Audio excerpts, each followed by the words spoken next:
Hi guys, আসসালামু আলাইকুম। আজকে রান্না করা হবে গরুর মাংস। তো প্রথমে মরিচের গুঁড়া দিয়ে দিলাম,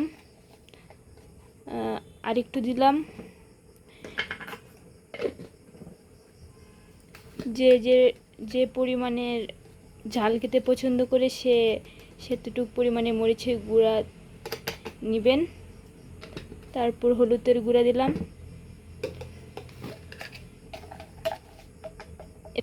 এখন হলুদের গুঁড়া দিলাম। এবার সামান্য পরিমাণে লবণ দিলাম। এখন 1 প্যাকেট গুঁড়া দুধ দিব, সম্পূর্ণ দুধ দিয়ে দিলাম। এখন সয়াবিন তেল দিচ্ছি। এখন সবগুলো মশলা ভালোভাবে মিশিয়ে নিচ্ছি। মশলাগুলো ভালোভাবে মাংসের সাথে মিশিয়ে 5 মিনিটের জন্য ঢেকে রেখে দেব। এখন ঢাকনা দিয়ে ঢেকে রাখলাম।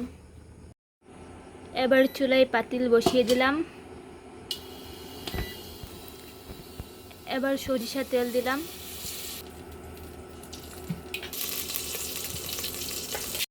এবার মশলায় মাখানো মাংসগুলো পাতিলে দিয়ে দেব।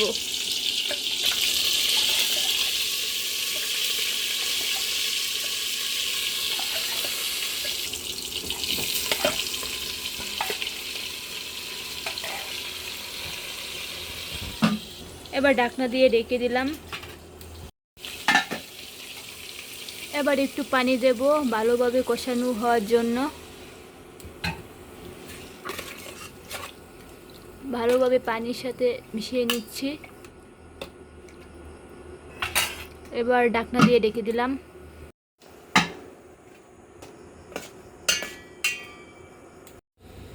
গরুর গোশতে দেওয়ার জন্য আলুগুলো কেটে নিছি।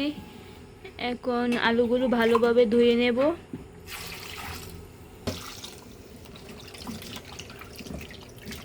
ভালো করে আলুগুলো ধুয়ে নিচ্ছি।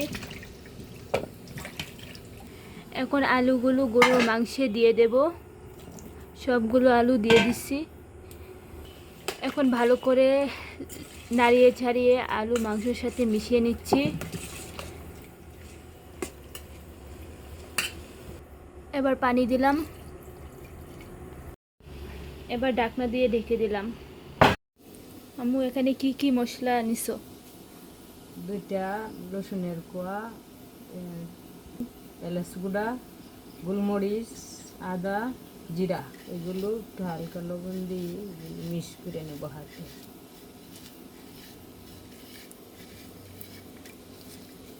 আর পেঁয়াজ কুচি, তেজপাতা, এগুলো সাথে ভালোভাবে মিশিয়ে নিচ্ছে। এখন সবগুলো মশলা মাংসে দিয়ে দেব।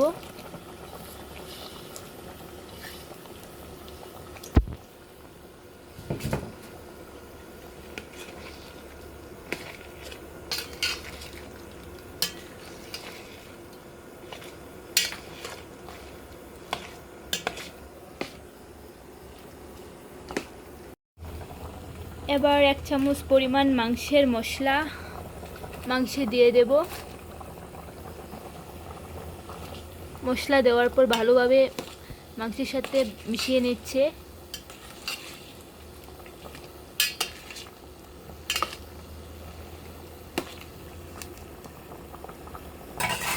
এবার ডেকে দিচ্ছি। গ্যাস, আমার মাংসের তরকারিটা হয়ে গিয়েছে ভালোভাবে। এবার আমি মাংসের তরকারিটা নামিয়ে নেব। চুলাটা বন্ধ করে দেব।